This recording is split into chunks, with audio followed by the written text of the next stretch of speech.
Hello and welcome to Muir Woods National Monument in beautiful Bay Area, California. My name is Kellen and this is Emmett, and today we are hiking along Redwood Creek to discuss a subject near and dear to my heart: Pacific Northwest salmon. Once upon a time, streams like this one used to support millions of returning salmon who would travel thousands of miles from the ocean to come upstream and find a better habitat to lay their eggs and give the next generation a fighting chance at survival. But since the arrival of European settlers, that journey has become exponentially harder. We began exploiting the land with little to no regard for the reliance that these salmon had on the habitats and streams that we were affecting. We began logging the forests, building dams. We were continuing to overfish them, and what resulted was a dramatic decline in the number of salmon returns. What was once a great and bountiful fishery is now less than 1% of what it once was.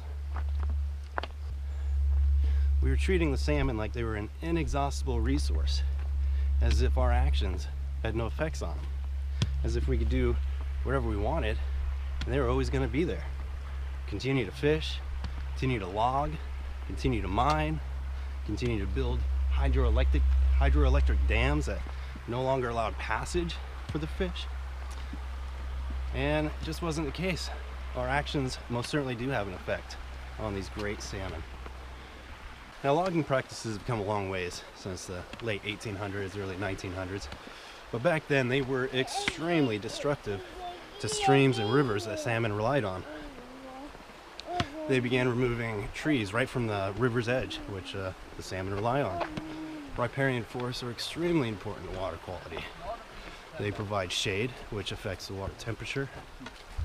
They also provide a source of filtration, affecting how clear the water is running. And they also provide downed trees, which the salmon rely on to help create pools. Salmon don't like laying their eggs in really fast running water. They also modified streams and rivers by straightening them, making it easier to get their product down the river. Another way they used to get their product down the river was to create things they called splash dams. And this is where they'd build a temporary dam, and then behind it, obviously, it'd fill up with water. And then they'd fill it up with logs. And when they had enough, well, they would just break the dam and let it go. And the logs would move themselves down the river. I want you to imagine your neighborhood and a tsunami of water and logs just coming down the road, tearing everything up. Not cool, right? No, I wouldn't appreciate it either. I read a short story about a guy who was on a boat off the coast of Oregon back in the late 1800s. And after a big storm, he looked out into the ocean and he saw nothing but sawdust and timber and logs in the water. And that's off the coast. Just imagine what the rivers look like, making it impossible for salmon to breathe. Another great innovation that European settlers brought with us was the construction of dams for hydroelectric and other purposes. Now, what they didn't realize is that salmon were using these streams and rivers like highways to get to their native spawning grounds. Once upon a time, they used to make it all the way to the Rocky Mountains, going through the Columbia, Snake Rivers. But since the construction of dams, well, their range is now a fraction of what it once was. Now, while a lot of these dams do have mitigation techniques to try to allow fish passage, like ladders, a lot of them, well, they're highly ineffective. And there's a lot of mortality associated with both salmon going upriver as well as their smolts going downriver back to the ocean. A lot of them simply don't make it.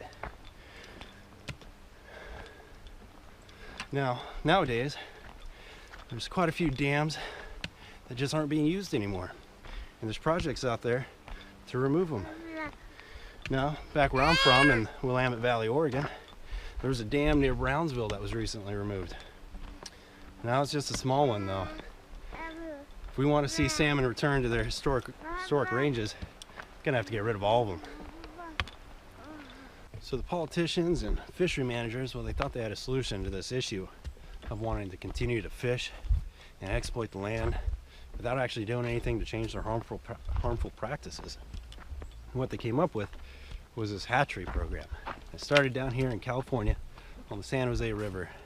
And what they were doing is they were bringing eggs from Atlantic salmon from the East Coast, growing them in hatcheries and dumping them in the rivers here. Now what they failed to recognize is that salmon have extensive life histories, a sort of ingrained genetic memory. They are predispositioned to do better in their native streams.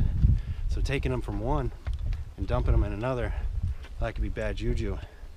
For example, eggs, they usually hatch at just the right time. And that right time is when that particular stream sees an uptick in food abundance, usually about springtime. But stream to stream, well, this differs a little bit. It could differ by weeks, maybe a month. And what that means for a salmon egg is that hatching too early, too late, well, that severely degrades your chances of survival. And what we've seen is that these hatchery programs, well, they're not working, are they? Because salmon returns are still at less than 1% of their historic returns.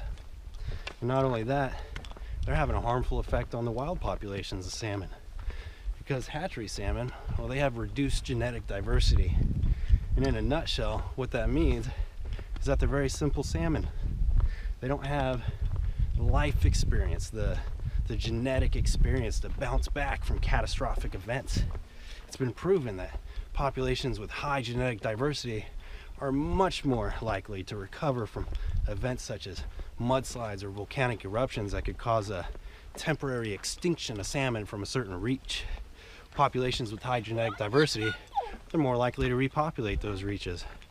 But now we've got these hatchery salmon out there intermingling and breeding, spreading their low genetic diversity. One other downside to hatchery salmon is the fact that, well, they develop some bad habits.